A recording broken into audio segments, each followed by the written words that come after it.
প্রিয় বন্ধুগণ, আরেকটি বার আপনাদের সকলের সঙ্গে এবং ঈশ্বরের বাক্য আপনাদের প্রত্যেকেরই জন্য বেথেসদা গসপেল হলের তরফ থেকে আপনাদের সকলকে শুভেচ্ছা জানাই। ঈশ্বরের বাক্য, ঈশ্বরের সত্য একটা জায়গায় কেবলমাত্র খুঁজে পাওয়া যায় এবং সেটা হলো পবিত্র বাইবেল। যখন আমরা সেইখানে দেখি যোহন লিখিত সুসমাচার 5 অধ্যায় এবং 14 পদে সেখানে লেখা আছে, সত্য সত্য আমি তোমাদিগকে বলিতেছি, যে ব্যক্তি আমার বাক্য শোনে ও যিনি আমাকে পাঠাইয়াছেন তাহাকে বিশ্বাস করে, সে অনন্ত জীবন প্রাপ্ত হইয়াছে এবং বিচারে আনিত হয় না, কিন্তু মৃত্যু হইতে জীবন পার হইয়া গিয়েছে। প্রিয় বন্ধুগণ, ঈশ্বর মানুষকে এত ভালোবাসলেন যে তিনি নিজের একজাত পুত্রকে দান করলেন। আপনাকে এবং আমাকে ভালোবেসেছেন এবং তিনি আপনাকে এবং আমাকে তার নিজের প্রতিমূর্তি তিনি সৃষ্টি করেছেন।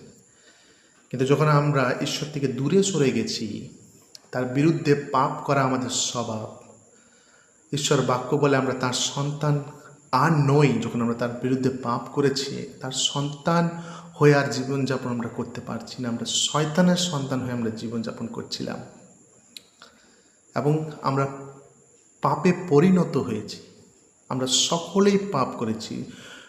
রোমিওর পত্র এবং 3 অধ্যায় 23 পদে আমরা সকলেই পাপ করেছি। ঈশ্বরের গৌরব থেকে আমরা বঞ্চিত হয়ে গেছি। আমরা কেউ ঈশ্বরের কাছে ফিরে আসতে পারি না। প্রিয় বন্ধুগণ, আমাদের কাছে সেই ক্ষমতাটা নেই।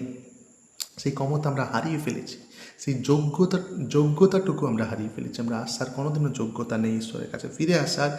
এত তিনি ভালোবাসলেন আমাদেরকে বাঁচাবার জন্য, নিজের পুত্রকে কালভেরি ক্রুশে আজ থেকে 2000 বছর আগে তিনি মারলেন। আপনার এবং আমার পাপের যে শাস্তিটা তার নিজের একমাত্র পুত্র প্রভু যীশু খ্রিস্টের উপরে চাপালেন এবং সেই পাপের যে শাস্তি তিনি সহ্য করলেন, মারা গেলেন, কবরস্থ হলেন, 3 দিন পর জীবিত উঠলেন। আজ যদি আপনি স্বর্গে প্রবেশ করতে চান, আজ যদি পাপের ক্ষমা পেতে চান, আজ যদি মৃত্যুর পর অনন্ত জীবন যদি পেতে চান, শুধুমাত্র প্রভু যীশু খ্রিস্টই তা আপনাকে দিতে পারে।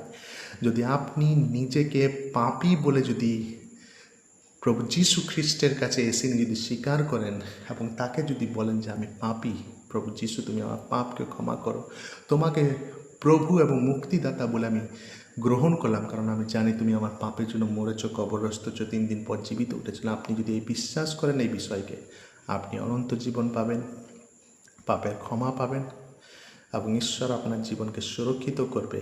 মারা গেলেও আপনি ঈশ্বরের গৃহে বাস করবেন। ঈশ্বর আপনার সহবর্তী হোক।